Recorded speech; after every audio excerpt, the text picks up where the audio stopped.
Hello everyone, welcome to my channel Anita commerce guide. आज की हम इस वीडियो में जो टॉपिक डिस्कस करने वाले हैं वो है आइडियल टाइम।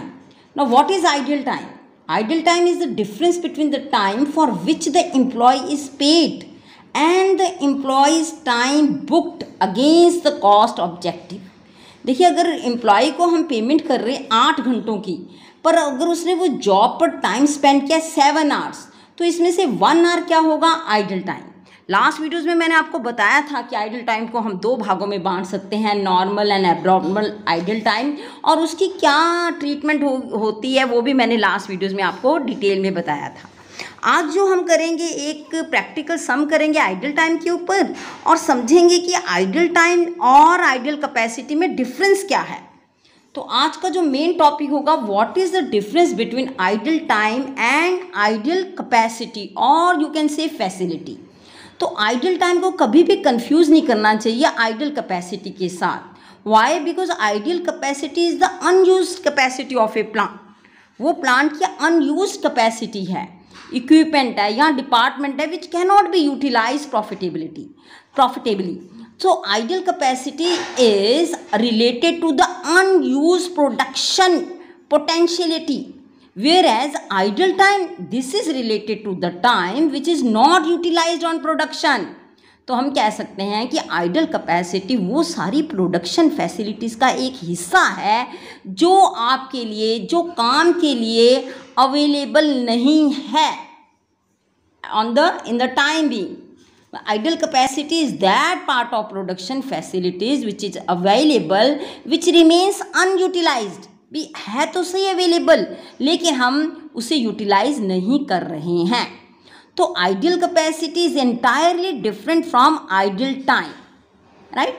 तो आइडियल जो कैपेसिटी है उसके क्या रीजंस हो सकते हैं? तो पहला रीज़न है loss of production due to plant remaining ideal, कि जो आपका प्लांट है उसको आप यूज़ नहीं कर रहे हैं आउटपुट के लिए, और अगर आप यूज़ करते तो ज़रूर वहाँ पर प्रोडक्शन होता, लेकिन अभी लॉस हो रहा है आउटपुट का। Why? Because we are not using that plant and that plant remains idol.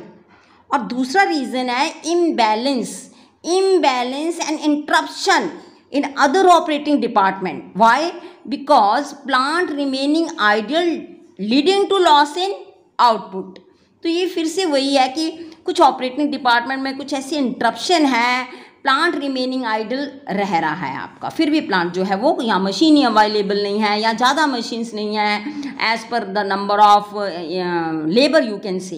तो ये भी एक रीज़न हो सकता है कि प्लांट आपका जो है वो रिमेनिंग आइडल है। आप देखेंगे एक बहुत बड़ी बड़ी इंस्टीट्यूट में जाते हैं, 2-4 रूम उसके यूज़ हो रहे हैं, बाकी रूम सारे खाली पड़े हैं। तो that is what? That is idle capacity of that particular institute और दैट पर्टिकुलर इंडस्ट्री। तो labour and other facilities remain idle. Why? Because the plant और इक्विपमेंट रिमेन आइडल। और अगला जो है फिक्स एक्सपेंसेस। फिक्स एक्सपेंसेस तो आपको इनकर करने ही पड़ेंगे। बहुत बड़ी ज़मीन है, अगर वही ज़मीन आपने कहीं कॉन्ट्रैक्ट में दे दी होती, फार्मिंग के लिए दे दी होती, तो भी आपको कुछ ना कुछ मिल जाना था आउटपुट। लेकिन अभी क्या है कि आपकी ज़मीन के ऊपर फिक्स एक्सपेंसेस तो आ रहे हैं, लेकिन आपका जो आउटपुट है उसमें नहीं हो रहा है। तो ये सारे रीज़न या ये सारे फैक्टर्स हो सकते हैं which are responsible for what? For idle capacity.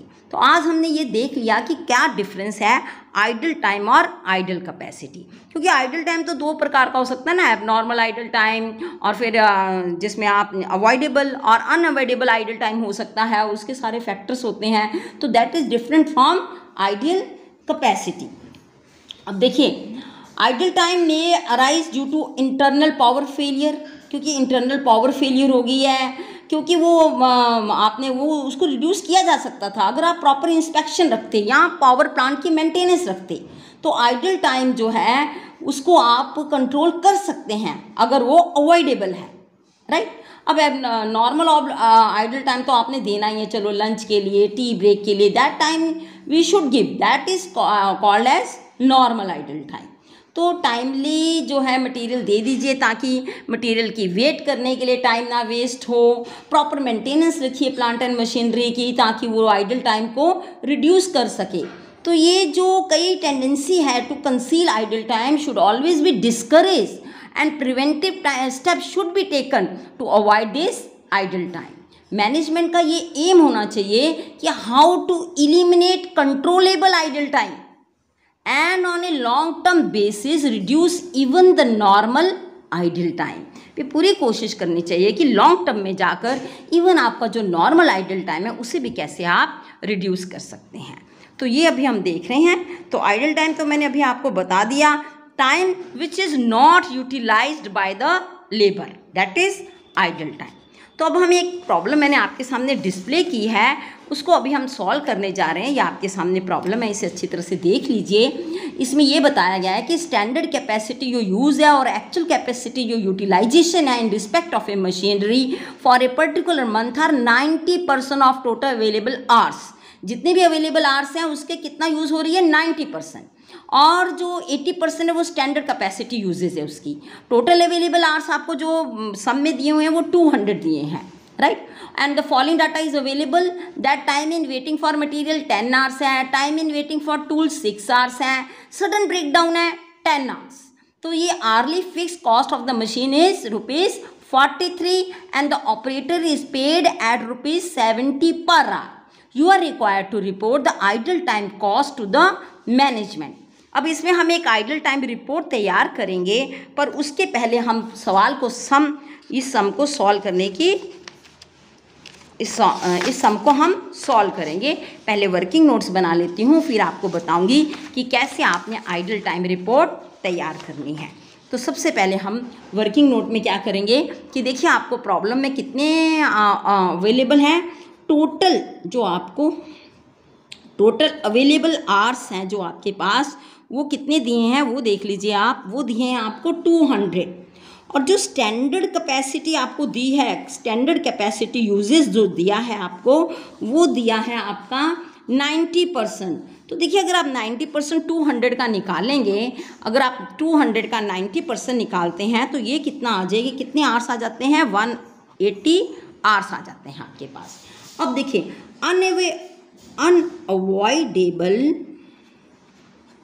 Unavoidable idle time आपके पास कितना है। देखिए आप ये टोटल अनअवॉइडेबल टाइम कैसे दिया है, 200 में से 180 माइनस कर दीजिए तो आपके कितना आ जाएगा, 20 आवर्स आ जाएंगे। अब एक्चुअल कैपेसिटी यूटिलाइजेशन कितनी है वो निकाल लेते हैं हम। एक्चुअल कैपेसिटी यूटिलाइजेशन कैसे निकालेंगे हम, 80% of standard hours, 80% of standard दिखा हुआ ना आपको प्रॉब्लम में कि 80% of a standard capacity is utilised. तो एक्चुअल कैपेसिटी यूटिलाइजेशन कितनी दी है, 80% ऑफ स्टैंडर्ड आवर्स अभी आपने निकाले थे 180। अगर आप 180 का आगे निकालेंगे 80% तो आपका आ जाएगा एक्चुअल कैपेसिटी यूटिलाइजेशन। तो अगर आप 80% निकाल जाते हैं तो इसका आंसर आ जाएगा 144 आवर्स, राइट। कैलकुलेट करेंगे। अब अवॉइडेबल आइडल टाइम कितना है, अवॉइडेबल आइडियल टाइम हम निकालें तो ये कितना आ रहा है, 180 आवर्स जो आपके यूटिलाइज हो रहे थे स्टैंडर्ड कैपेसिटी यूटिलाइजेशन में। एक्चुअल आप कैपेसिटी जो यूटिलाइजेशन है उसको माइनस कर दीजिए तो आपका आ जाएगा avoidable ideal time, that will be, calculate कीजिए, 36 आवर्स आ गया आपका।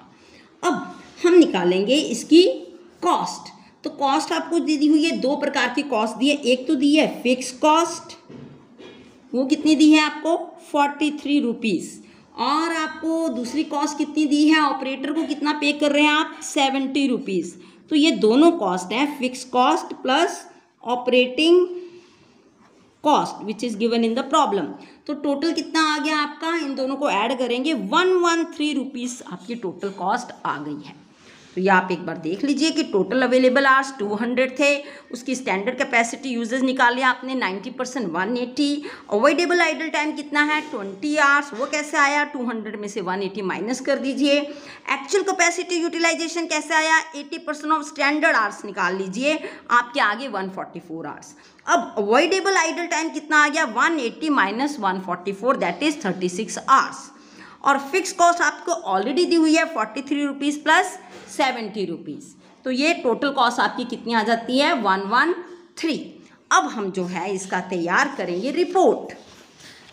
देखिए रिपोर्ट कैसे तैयार करनी है, आपने सबसे पहले लिखना है अनअवॉइडेबल आइडियल टाइम, जो कि आपने देखा था कितना था 20 आवर्स। वो कैसे आए थे आपके 20 आवर्स, आपने 200 में से क्या माइनस किया था 180, दैट इज 90% ऑफ 200।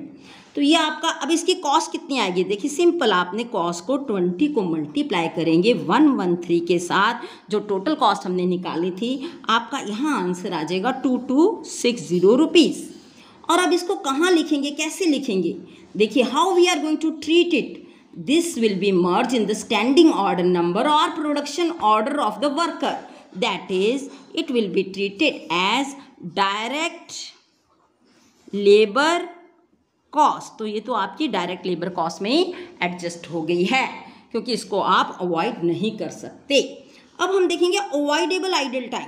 अब देखिए अवॉइडेबल आइडल टाइम किस तरीके से आया आपका, आपने किया था 180 में से माइनस किए थे आपने आपके 144 आवर्स, जो आपने निकाले थे एवरेज कैपेसिटी यूटिलाइजेशन से। ये देखिए आपने निकाले थे एवरेज कैपेसिटी यूटिलाइजेशन से 144, 180 में से 144 माइनस किया था तो आपका आ गया था 36 आवर्स। तो ये 36 आवर्स जो हैं ये क्या हैं आपके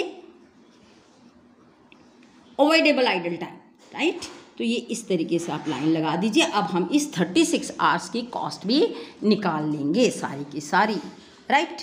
तो ये कैसे निकलेगी, सबसे पहले देखिए नॉर्मल आइडल टाइम क्या है कि आपने मटेरियल के लिए तो वेट करना ही करना है, वो आपको ऑलरेडी प्रॉब्लम में दिया हुआ है 10 आवर्स, राइट। और फिर आपको वेटिंग टाइम फॉर टूल्स का भी दिया हुआ है 6 आवर। अब सबसे पहले 10 आवर को मल्टीप्लाई कीजिए कॉस्ट के साथ, आपकी आ जाएगी 1130। इसी तरीके से हम 6 को मल्टीप्लाई करेंगे 113 से, तो आपकी जो कॉस्ट है वो आ जाएगी कितनी, वो आ जाएगी आपकी, वो आ जाएगी आपकी, आप मल्टीप्लाई कीजिए 6, 7, 8। अब इन दोनों को कैसे करना है, इसको हमने बुक कर देना है किसके अंडर, फैक्ट्री ओवरहेड के अंदर। तो ये किसके अंदर, दोनों चीज़ें बुक हो गई हैं फैक्ट्री ओवरहेड्स के अंदर, आपने इसको एडजस्ट कर देना है, ठीक है जी। इसको डायरेक्ट लेबर कॉस्ट में एडजस्ट किया, इसको किस में आपने डाला है, फैक्ट्री ओवरहेड के अंदर डाल दिया आपने नॉर्मल आइडियल टाइम, क्योंकि ये तो टाइम आपने देना ही है, इसको आप अवॉइड नहीं कर सकते हैं। आगे हम देखिए जो सडन ब्रेक डाउन हुआ है आपका वो कितना था 10 आवर्स। देखो ये क्या है, this is abnormal idle time. ये अगर आप अच्छे से मेंटेन रखते अपने प्लांट को, अपने जो भी आपका ये जो पावर फेलियर ना होने देते, रेगुलर इंस्पेक्शन करते, रेगुलर मेंटेनेंस रखते अगर आप प्लांट की, तो ये पोजीशन आपकी नहीं आनी थी और आपके ये 10 आवर्स बच सकते थे। तो ये एबनॉर्मल आइडल टाइम है। आपको मैंने पहले भी बताया था कि abnormal idle time is that time which can be available which arises due to negligence के कारण जो अराइज होता है। और इसको हम हमेशा कहाँ, हम कोई भी कॉस्ट में इसको एडजस्ट नहीं करते हैं, इसको हम कहाँ डालते हैं, costing profit and loss account में। तो ये 10 आवर्स है, 10 आवर्स की आप मल्टीप्लाई कर दीजिए 113 से, आपका आ जाएगा 1130। This will be charge to what, to costing profit and loss account. Why, because this is a kind of loss which could have been avoided if you have taken proper care of the power failure. तो ये हो गया है। आगे हम चलेंगे, आगे हम देखेंगे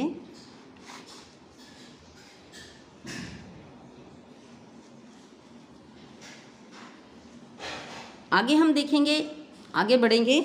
आगे है आपके पास कंसील आइडल टाइम। देखिए टोटल थे आपके पास 36 आवर्स, 36 में से ये 26 तो क्लियर हो गए, बाकी जो 10 है डिफरेंस है 36 माइनस 26, दैट 10 आवर्स, वो 10 आवर्स कहाँ से आए, that is non as concealed idle time which is the balance of the avoidable idle time.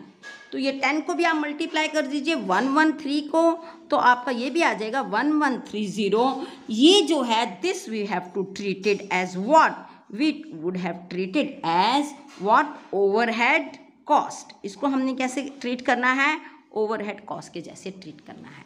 तो ये तैयार हो गई है आपकी आइडल टाइम रिपोर्ट। जिसमें हमने जितने भी आर्स थे उसको सबको साथ लेकर सारी रिपोर्ट तैयार कर दी है।